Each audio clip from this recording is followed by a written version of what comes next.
നമസ്കാരം, ജന്മഭൂമിയിലേക്ക് സ്വാഗതം. ജമ്മു കാശ്മീരിൽ രാജ്യവിരുദ്ധ പ്രവർത്തനങ്ങളിൽ ഏർപ്പെട്ട 4 സർക്കാർ ഉദ്യോഗസ്ഥരെ പിരിച്ചുവിട്ടു. 2 കോൺസ്റ്റബിൾമാർ, സ്കൂൾ വിദ്യാഭ്യാസ വകുപ്പിലെ ഒരു ജൂനിയർ അസിസ്റ്റന്റ്, ഗ്രാമവികസന വകുപ്പിലെ ജീവനക്കാരൻ എന്നിവരെയാണ് പിരിച്ചുവിട്ടത്. ഭീകരവാദ ലഹരി ശൃംഖലകൾ തകർക്കാനായി ലഫ്റ്റനന്റ് ഗവർണർ മനോജ് സിൻഹയുടെ ഉത്തരവിനെ തുടർന്ന് നടത്തിയ അന്വേഷണത്തിലാണ് ഇവരെ പിടികൂടിയത്.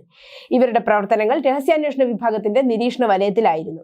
ഇവർ രാജ്യ താൽപര്യങ്ങൾക്ക് വിരുദ്ധമായി പ്രവർത്തിച്ചു. ഇവർ ഭീകരവാദ പ്രവർത്തനങ്ങളിൽ ഏർപ്പെട്ടിരുന്നതിന്റെ തെളിവുകൾ ലഭിച്ചുവെന്നും അധികൃതർ അറിയിച്ചു.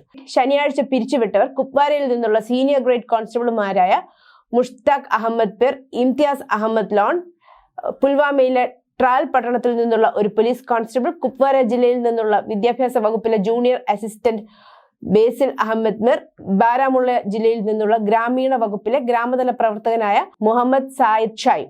ഇന്ത്യൻ ഭരണഘടനയുടെ ആർട്ടിക്കിൾ 311 ക്ലോസ് 2 വ്യവസ്ഥയുടെ ഉപവകുപ്പ് സി പ്രകാരം സംസ്ഥാനത്തിന്റെ സുരക്ഷയെ മുൻനിർത്തി അന്വേഷണം നടത്തുന്നത് ഉചിതമല്ലെന്ന് ലഫ്റ്റനന്റ് ഗവർണർ തൃപ്തരാണെന്നും മുഷ്താഖ് അഹമ്മദ് പിറിന്റെ കാര്യത്തിൽ മിറിനെ പിരിച്ചുവിട്ട ഉത്തരവിൽ പറയുന്നു.